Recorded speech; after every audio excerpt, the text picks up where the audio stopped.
추미애가 8월 7일 날 또 검사장 인사를 단행해서 검찰 수뇌부를 이른바 추미애 이성윤 라인으로 이렇게 포진을 시켰습니다만은 이번 인사에서는 중간 간부 인사들이죠. 거기에서는 이제 그동안 조금 남아있던 뭐 윤석열 측 인사랄까 또 권력 비리를 수사해온 그런 검사들을 다 지방 뭐 어디로 다 좌천을 시키는 인사를 단행을 하고 대신 권력에 알랑대는 딸랑거리는 그런 애완견 소위 말하는 충견 그런 검사들을 좋은 꽃보직으로 앉히는 인사를 단행했다는 지금 평가를 받고 있습니다. 그래서 진중권 전 교수 같은 분은 이거 정말 검찰 인사 양아치 인사다라지 극언을 하는 상황인데 이 부분에 있어서는 전에도 뭐 몇 차례 말씀을 하셨습니다마는 윤석열 한 사람 쫓아내기 위해서 검찰 조직 자체를 망가뜨려서야 되겠느냐, 형사사법 질서 자체를 이렇게 흔들어서야 되겠느냐 그런 생각은 먼저 들어요. 그러니까 윤석열 총장이 이번 인사 보고 아마 참담한 마음이 들었을 겁니다. 나 하나 때문에 이렇게 왜냐하면 윤석열 총장만이 아니라 대검에 근무하는 검사들이라면은 엘리트 중에 엘리트입니다. 그렇죠. 수사 역량도 있고. 엘리트죠. 그래서 그 참 아끼던 검사였고 한데 자기 때문에 그 뭐 자기 또는 자기가 수사한 우리 뭐 울산 선거 부정 사건에 이런 거 하던 사람들이 전부 다 한직으로 자천된 거 아닙니까? 다 갔죠. 나중에 뭐 정권 바뀌고 복권 될지는 모르지만 우선은 얼마나 고통스럽겠습니까? 그 공무원이 있죠. 제일 고통받는 게 인사입니다. 공무원이 무슨 월급을 갑자기 올려줄 수 있는 것도 그렇죠. 아니고 이 때문에 인사에서 탈락하거나 승진해서 아니면 전보라는 거 옮기는 걸 말하죠. 이제 같은 자리라도 거기에서 한직으로 물러가거나 왜냐하면 한직에서 점점 좋은 자리로 올라간 건 승진이고 영전이지만은 이건 우리가 자천이라 그러지 않습니까? 그런 데서 공무원들이 가장 심적 충격을 받고 하는데 윤석열 총장이 그 이번에 이런 인사 검사장 인사 때도 물론 뭐 마찬가지로 받았겠지만 이번 중간 간부 부부장 이상인 같은데요. 그걸 보면서 정말 그 참 많은 생각을 했을 거고 근데 제가 볼 때도 윤석열 총장 끝까지 버틸 것 같다고 제가 말씀드렸는데 그거는 이미 이렇게 된 마당에 나갈 이유는 없는 거죠. 윤석열 총장이 이번 인사안에 대해서 얼마나 참담했냐 하면은 검찰국장이 인사안을 가져왔지 않습니까? 그러니까 앞에 몇 마디 보고 신문 보고 차라리 신문 보겠다 그랬다는 거 아닙니까? 근데 이번 인사 특징이 윤석열 총장 옆에서 대검에서 보좌하던 사람들 전부 한직 또는 지방으로 갔어요. 아니 그러니까 그런 오기 인사, 보복 인사 그런 게 어떻게 그렇게 할 수가 있습니까? 장관이고 그런 분이 그러니까 제가 그러잖아요. 그 검찰을 아는 사람이고 검찰에 대해 애정을 가지고 있는 사람 이런 사람 같으면 이렇게 아무리 대통령이 지시해도 있죠. 보통 옛날에 제가 아는 모모 검사장은 있죠. 경기고등학교 나오고 아주 뭐 똑똑한 사람인데 그때 무슨 대통령 때인가 모르겠 경기고등학교 학살이 한 명 있었어요. 검사 중에. 그런데 검찰총장이 대통령한테 갔는지 하여튼 법무장한테 갔겠죠. 해가지고 이 사람만은 정말 엘리트고 한데 앞으로 우리 검찰을 지고 나가야 될 사람이다. 이야기할 구명을 해냈어요. 그런 일이 있어요. 그러니까 검찰을 아끼고 검찰이 이렇게 올바로 가야 한다고 생각하는 만일 법무장관이었으면은 그렇게 해서 대통령한테 가서라도 대통령이 말을 뭐 그럴 리는 쫓아내라 했을 리는 없겠지만은 가가지고 검찰을 살려야 한다고 이야기했을 거예요. 살리기 위해서는 이렇게 필요하다. 근데 제가 이번에 추미애 장관의 어떤 인사를 보면요. 아까 고 교수님 이야기했지만은 검찰에 대한 애정이 진짜 서푼어치도 없는 사람이에요. 왜냐하면은 저는 그것도 문재인 대통령이 의도한 바다. 만일에 검찰 출신으로 이번에 유인태 전 장관입니까? 국회 사무총장. 그 양반이 노무현 정권 때 정무수석을 그 양반이 그랬더라고요. 했습니다. 개혁 마인드를 가진 검찰 법무장관을 했어야 된다. 그런 이야기를 한 거. 그게 제가 주장하는 거 똑같은 거거든요. 개혁 마인드를 가져야 돼요, 그거는. 검찰도 사실 잘못한 거 많고, 경찰도 많고, 우리 사회에 올바르게 하는 데는 없으니까 검찰을 개혁하는 건 맞는데, 그럼 검찰을 잘 알면서 검찰을 사랑하는 마음이 있어야 돼요. 그럼요. 그런 마음을 가진 장관이야지 이 검찰 개혁을 하고 인사를 제대로 하지. 지금 추미애 장관은 보면 검찰을 없애겠다는 마음 같아요. 그래서 제가 드리는 말이 그래요.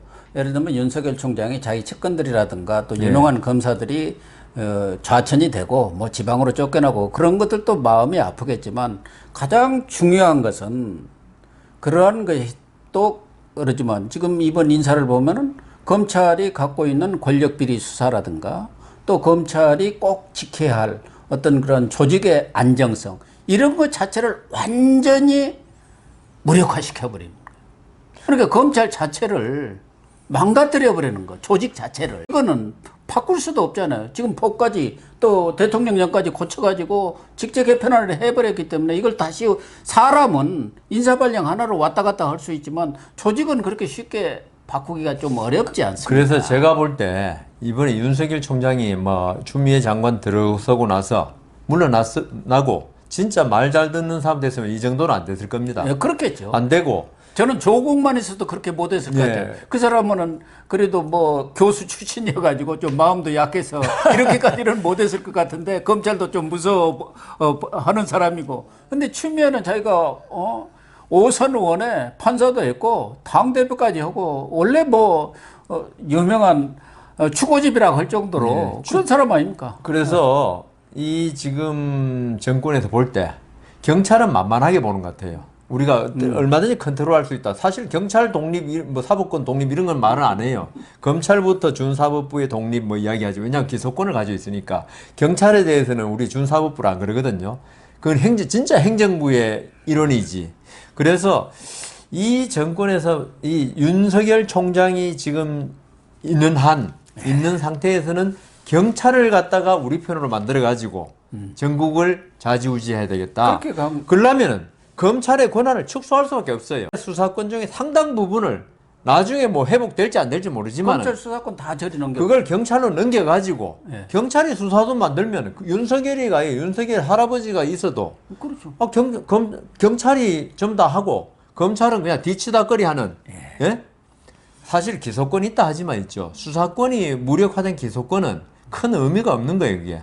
그렇지 않습니까? 수사를 개파로 해야 하는데 기소하면 뭐합니까, 그거? 아무 의미 없지. 그래서 이 정부에서는 경찰을 정말 내 새끼로 키워서 이 전국을 주도하고 윤석열이 존재하는 동안에 검찰은 전부 다 자물쇠로 채워가지고 그냥 식물인간으로 놔두겠다. 그러니까 이 추미애 장관의 의도가 뭐 검사장 인사부터 하나씩 다 지금 그렇게 방향으로 하는 거예요. 그래가지고 그때 그랬잖아요.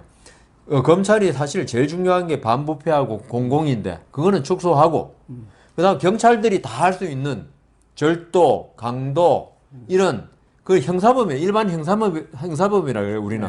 그거는 경찰에도 충분해 사실. 그거는 검찰을 갖다 확대하는 거예요 오히려. 그거는 경찰로 충분해요. 검사가 할 일은 있죠. 근데 제가 저번 이 자리에 말씀드렸지만 다나카 가쿠의 일본 수상을 갖다가 현직 수상을 구속시킬 수 있는 동경지검 특수부 같은 그 권력에 절대로 굴하지 않고 경찰은 어쩔 수 없이 권력과 같은 라인을 탈 수밖에 없고요. 근데 검찰은 그래도 자기들 자존심이 있고 그다음 뭐 법률가고 이런 것 때문에 이렇게 마구 누르기가 힘드니까 검찰은 부담스러워하는 거예요 이게. 부담스럽죠. 이 정권은 아까 법치지 우리 사법부 이야기도 김명수 이야기했지만은 사법부는 그렇다 치고 검찰에 대해서도 부담스러워하는 면이 분명히 있다. 왜냐하면은 경찰 같으면 있죠. 경찰청장이 조국 같은 사람이 경찰청장으로 온다. 그 밑에 그 서울지방경찰청장이 수사하겠어요? 경찰 같으면 한번 상상해 보세요. 경찰만 하면은 청와대 민정수석 밑에서 눈만 깜짝해도 장악하고 있어요. 그러니까 경찰은 무섭지가 않아요. 근데 이거 보니까 이거는 법무장관으로 지금 내정됐고 지금 청문회 하려는데 이거 자기들은 그 생각할 거예요. 법무장관 밑에 있는 검찰총장이 어떻게 이걸 말이 안 된다. 그러니까 이 사람들이 잘못 놔뒀다가는 대통령을 제외한 나머지 전부 수사하겠네. 이거 힘 안 빼면 이거 우리 국정 수행에 문제 있다. 지금 이렇게 가는 거예요. 그래 추미애가 그렇죠. 지금 뭐라 그러면 칼 휘두르는 망나니라 그러나 그 역할을 하고 대통령은 뒤에서 뭐 이렇게 미소를 띠고 쳐다보고 있겠죠. 그런데 정말 이 검찰을 이렇게 망가뜨려도 되는지 정말 의문이 아닐 수 없고요.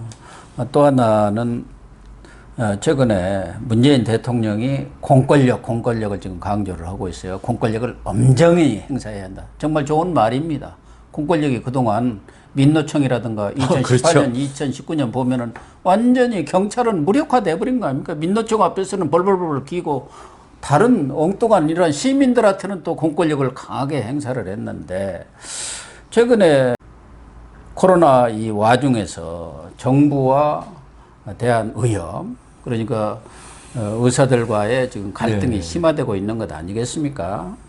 그런 부분에 대해서는 뭐 국민들의 평가가 여러 가지가 나올 수가 있겠지만 하나는 첫째는 왜 이 와중에 그 의사 증원이라든가 공공의대 설립이 급한 사안도 아닌데 이걸 꺼내 들어서 그걸 발표해 가지고 의사들을 자극하고 그렇게 해갖고 이렇게 어떤 극단적인 상황으로 몰고 가느냐 정부가 그런 의문이 하나가 들어요. 거기서는 제가 먼저 질문하고 싶은 게요. 의사를 왜 늘린답니까?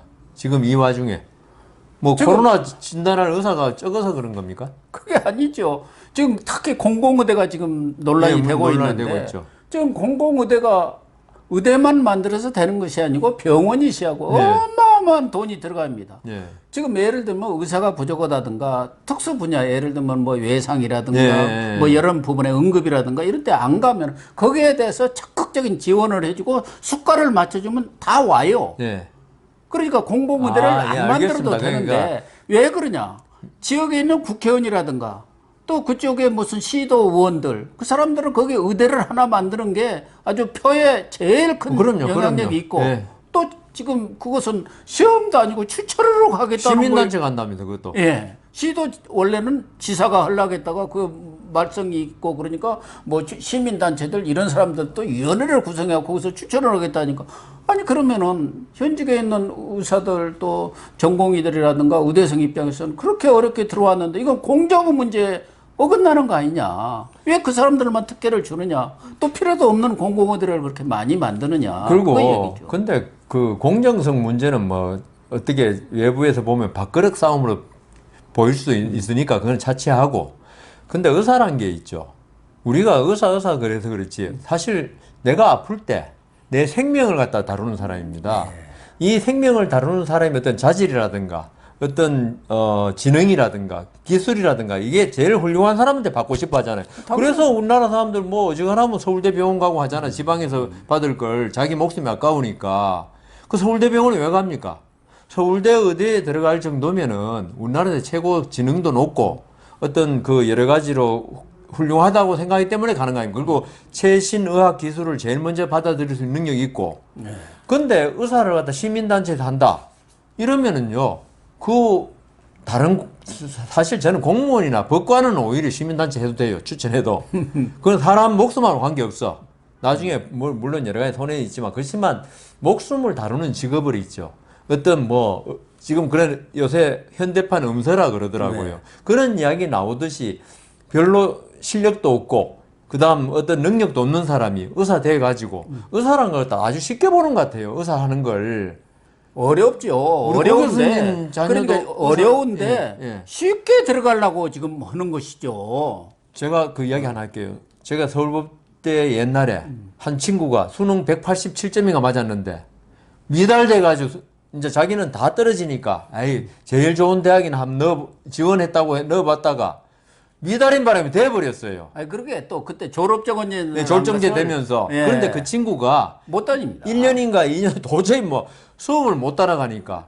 그런데 시민단체가 추천해가지고 들어간다 할 때 그게 능력이 있는 사람 추천했으면 그럴 수 있다 하는데 이거 부탁 얼마나 들어오겠어요. 이번에 조국 교수 딸 봤잖아요. 그게 제2, 제3의 조국 딸들이 다 들어가겠다는 거예요. 그래, 그 사람들이 다행히 잘 걸러져가지고 아까 서울법대 들어왔다가 2년 만에 난 못하겠다 그만둔 애 같이 했으면 모르는데 또 교수한테 어떻게 이렇게 와이로라 그럽니까? 하여튼 해가지고 졸업해가지고 의사 됐다. 그 사람한테 진료받겠으면 누군지 모르는데. 그래서 이게 지금 이 정부는 있죠. 사회가 잘 안 돌아간다면 그의 원인이 뭐고 그다음 아까 말씀하신 대로 어려운 뭐 그 우리 이국종 교수 같이 그런 과 있지 않습니까? 응급 뭐 어떤 이런 거. 그래서 이국종 교수가 제일 그 대학에서는 욕을 먹고 있어요. 응급 오면은 다 손해거든. 그러니까. 환자를. 그러니까 그런 데다가 숟가락을 올려주고 그럼요. 지원을 해주면 돼. 그러니까 그런 사람들에 대해서는 네. 그 뭐 피부과 요새는 성형외과가 최고 아닙니까? 네. 그 돈 잘 번다고. 그 돈을 못 벌면은 국가에서 그 필요하니까 네. 그 사람들 그 저 급여를 국가에서 보조를 해주든지 뭐 그런 식으로 나와야 돼요. 아니 그렇게 가야 하는데 그거 대신에 공공의대 사람만 늘려가지고. 예. 근데 늘려가지고 좀 있으면 요새 지금 산부인과 의사가 뭐한지 압니까? 애가 없으니 이제 산부인과 애 낳으러 온 사람이 없으니까 성형수술하고 있다니까요. 산부인과 의사가. 내과도 그렇고 대다수 의사들이 그냥 성형수술해요. 그러니까 의사는 전문의가 아니면 있죠. 전문의 제도에서도 그 전문의 표시만 안 하면 모든 의료를 다 할 수 있어요, 사실은. 그래서 이 정부는 이 의료라든가 모든 문제를 근본 원인을 알아내가지고 고칠 생각 안 하고 하면 부동산 정책도 마찬가지 아닙니까? 예. 그냥 밀어붙이는 막 밀어붙인 거예요. 정책 던져놓고 아니면 그만이고 지금 이러고 있는 거예요, 지금. 그것을 이제 공권력을 동원해 가지고 때려잡으려고 하는 게 지금 문제라니까요. 그렇죠. 이 정권이 기본권을 인정을 하고 모든 것은 대화와 타협을 통해서 또 전문가들의 의견이라든가 국민의 의사를 수렴해 가지고 거기서 적정한 안을 만들어내고 그렇게 하면서 시행해 가야 하는데 지금 문제가 되는 것은 의사의 문제가 아니라 지금 그동안 코로나 사태로 인해서 의료계가 많은 고생을 해서 네. 코로나 영웅이라고 했지 않습니까? 이런 상황 속에서 왜 시급하지도 않은 문제를 이 시점에 내 가지고 의사들의 반발을 일으키고 의사들이 반발을 일으키니까 이거는 전장에 나가는 병사가 총을 버리고 전장에서 나가지 않겠다는 사람이다. 군무를 이탈한 사람과 똑같다 해가지고 다스려라 엄정히. 지금 대통령이 이런 지시를 보 하고 교수님 있다니. 말씀 아까 질문에 제가 그 약간 동문서답한 게 있는데 지금 그 질문에 제가 말씀드리면은 결국은 자기 친문 결집이다 이런 생각이 네. 들어요. 왜냐하면은요 제가 그 의사 그에 대해 댓글을 봤어요 뉴스에. 그러니까 의사 쪽인 사람 같아요 쓴 내용이. 근데 그 밑에 뭐라고 그랬는지 알아요 또 친문들이. 그동안 배불리 잘 먹고 잘 살았지. 의사 늘린다니까 배 아프냐. 네. 그러니까 친문들 생각은 있죠. 이 대통령이 의사의 문제라든가 모든 문제에 대해서 강력하게 하면요 결집이 돼버려요 이게. 그러니까. 그래서 그런 걸 노리는 거예요. 대통령의 생각은 공권력 아까 말씀하신 대로 공권력 엄정 집행 항상 해야 돼요. 그러면 그동안 야당일 때 자기들 그 불법 집회 그 공권력 엄정 집행한다고 얼마나 욕을 했습니까? 예를 들면은 그때 철도 파업 때 또 그러니까요. 백남기 농민 그 시위 예. 문제가 났을 때 문재인 대통령이 제일 앞장서서 공권력을 철저해라 대화로 풀어라 그렇게 주장했던 사람 아닙니까? 그러니까요. 그러니까 지금 와서 자기 말에 반대하는 사람은 공권력을 엄정 집행하라 그러니까 이거는 뭐 조국 교사와 똑같은 거죠. 자기가 그때 말 다르고 지금 말 다르고. 그러니까 이번의 경우도 의사들이 당연히 코로나 이런 사태 속에서 뭐 파업을 하는 것을 찬성할 수는 없지만 왜 의사들을 곧해어 자극을 하고 이렇게 코로나 사태가 있으니까 자기들이 딱 감춰뒀던 안을 이때 내가지고 의사들이 반발을 할 경우 국민들의 시선이 야 밥그릇 싸움이네 이렇게 지금 몰고 가고 있는 거예요. 검찰이라든가 판사들의 경우도 마찬가지입니다. 다 마찬가지. 그 사람들에 대한 지지 세력이라는 건 아주 적거든요. 네. 또 대다수 사람들은 좀 시기 질투가 있는 게 그렇죠. 사실이에요. 네. 의사, 판사, 검사. 기분 나쁘죠. 예. 이 사람들 잘못되면 다 그냥 속이 후련해지는 거야. 그런 심리를 이용하는 것 같고 며칠 전에도 그 개신교 네. 교계 대표들하고도 얘기했지만 그 자리에서도 개신교에서도 또 헐말을 한 게 아닙니까? 대통령은 그 자리에서도 안하무인 무슨 음모론 대통령이 그런 용어를 쓰면 안 되거든요. 네. 공권력을 뭐 엄중히 하겠다. 그래서 개신교 그 측에서도 대통령이 수석 보좌관에서 종교, 집회, 결사, 언론의 자유도 이런 방역 같은 거 있을 때는 마음대로 제한할 수 있다. 깜짝 놀랐다. 어떻게 행정력으로 기본권을 제한을 네. 하겠다고 하느냐. 법과 어떤 법에 따라서 할 수밖에 없는 내용을 대통령이 막 이렇게 얘기하는 데 대해서 이의를 제기를 했던데 어쨌든 그런 부분에 대해서도 왜 이렇게 대통령이 이 공권력도 편향적으로 이렇게 쓰는가 그런 의문이 지금 그러게 들지가 않을 수가 그러니까 없어요. 뭐 아까 말씀하신 대로 공권력 엄정 집행 좋은데 그 엄정 집행에 향하는 곳이 거의 반 정권 뭐 이 정권에 반대하는 쪽이다. 예. 이러면 그 말에 순수한 의도가 있을지 몰라도 의심받을 수밖에 없는 거죠. 그러니까 그런 부분들이 지금 좀 우려가 되는 부분이 많고 특히 정권이 이제 어떻게 보면 종반기로 접어들어가면서 오히려 공권력을 앞세워서 국민의 기본권을 어떻게 보면은 침해한다 할까 무시한다 할까 그런 일들이 많이 벌어지지 않겠나 하는 그래서 걱정이 저는 듭니다. 그 대통령한테 이번 코로나가 있죠. 뭐 복은 아니지만은 어떤 정권을 유지하고 하는 데는 코로나의 도움을 많이 받은 것 같다. 이런 생각이 들어요. 도움 정도가 아니죠. 이번에도 지지율이 좀 떨어지다가 떨어지는 정도가 아니라 막 그냥 추락하는 상황 속에서 이 코로나가 또 지탱을 지금 그러니까요. 해주고 있는 거예요. 뭐 4.15 총선은 그러니까 말할 이 것도 코로나를 전국을 지금 방역보다도 코로나 방역이 아니라 코로나 정치를 통해서 지금 상황 자체를 완전히 반전시키려고 그러니까요. 하고 있는 거 아닙니까? 위기 때마다 하여튼 코로나가 등장해가지고 예. 예, 그렇게 되더라고요.